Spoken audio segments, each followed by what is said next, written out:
Hello everybody and welcome to the last EFL Inquest of the regular season. It's part two of a double header as attention switches solely to League One after sorting out the Championship and League Two last night. In the studio, a Sunderland legend and European Golden Boot winner Super Kevin Phillips alongside the expertise of journalist and broadcaster Ali Maxwell. So, with Hull crowned champions and Peterborough sealing second place, the vast majority of things had been decided, but the last playoff place remained up for grabs and gave us a grandstand finish. At the start of the day, it was a three-horse race between Charlton Athletic, Oxford United and Portsmouth, and we begin tonight at the Valley, where Charlton knew they would need to win to stand any chance of taking the last spot and hope for favours from Burton Albion and Accrington Stanley. Tom Skippings gets us underway.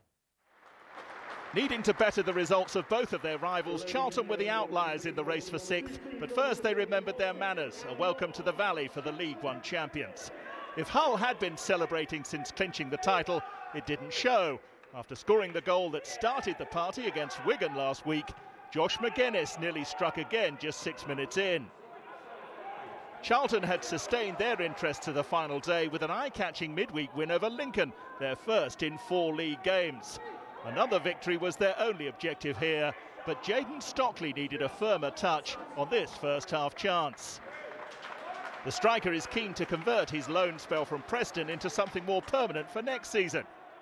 And as the Addicts started to warm to their task, his next meaningful contact early in the second half had the power it needed, but not quite the direction. Just one defeat in 9 games since Nigel Ankins took charge had carried them into contention. But 4 draws in that run was a couple too many, and another one against the manager's former club simply wasn't an option. From an Alex Gilby cross, Stockley was frustrated again.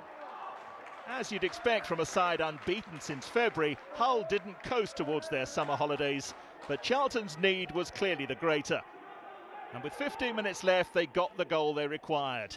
Apart from its potential value to them, not a memorable one, as Liam Miller's cross bounced off Matt Ingram and the unlucky Jacob Greaves. And that proved enough for Charlton to finish on a high and improve their problematic home form. They'd done all they could, while Hull had achieved more than enough over the course of the season, even if the defeat meant they missed out on a new club record points tally.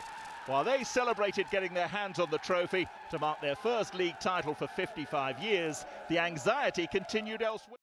What we set out to do in respect of win the game.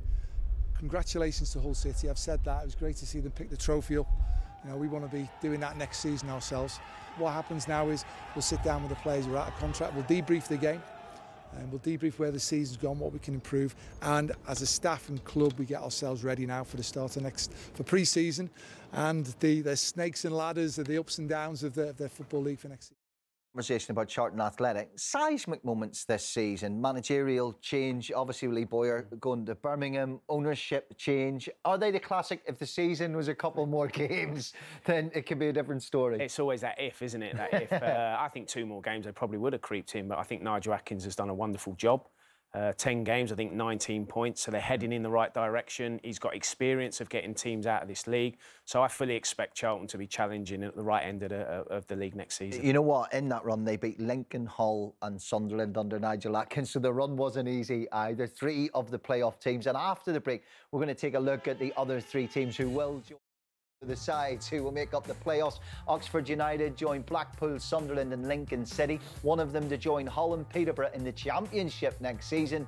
The U's edged out Portsmouth and Charlton on this final day to clinch the 6th spot. Now, we already knew the 4 sides unfortunately going down, but at least there was some final day cheer for 3 of those clubs, with Northampton picking up a point at Sunderland, both Rochdale and Swindon signing off with